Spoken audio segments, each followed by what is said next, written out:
ക്രൈസ്തവർ ക്രിസ്തുവിന്റെ അന്ത്യത്താഴം സ്മരിച്ച് പെസഹ ആചരിച്ചു.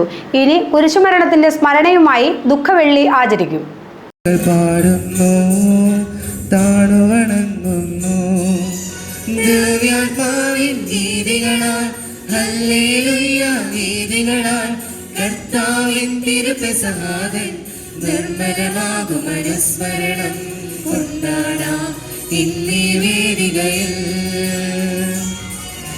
നിത്യപിതാവിനും സുതനും റൂഹായ്ക്കും സ്തുതിയുണ്ടാകട്ടെ.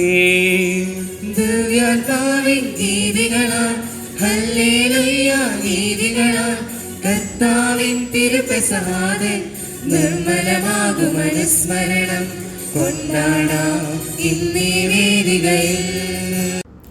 യേശുക്രിസ്തു കുരിശുമരണത്തിന് മുമ്പായി തൻ്റെ ശിഷ്യർക്കൊപ്പം അന്ത്യത്താഴം കഴിച്ചതിൻ്റെയും ശിഷ്യരുടെ കാൽ കഴുകിയതിൻ്റെയും വിശുദ്ധ കുർബാന സ്ഥാപിച്ചതിൻ്റെയും ഓർമ്മ പുതുക്കലായിരുന്നു പെസഹ ആചരണം. പള്ളികളിൽ വിശുദ്ധ കുർബാന, അപ്പം മുറിക്കൽ, കാൽ കഴുകൽ ശുശ്രൂഷ തുടങ്ങി വിവിധ ചടങ്ങുകൾ ഉണ്ടായിരുന്നു.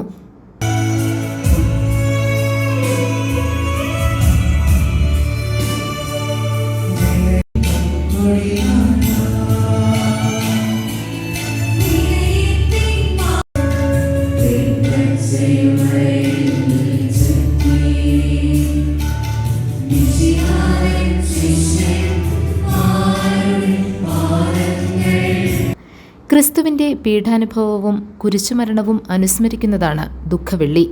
പീഠാനുഭവ ചരിത്ര വായന, കുരിശിൻ്റെ വഴി, ഉപവാസ പ്രാർത്ഥന തുടങ്ങി വിവിധ ചടങ്ങുകളാണുള്ളത്. വിശ്വാസികൾ ഒന്നടങ്കം പങ്കുകൊള്ളും. GTV news, Kothamangalam.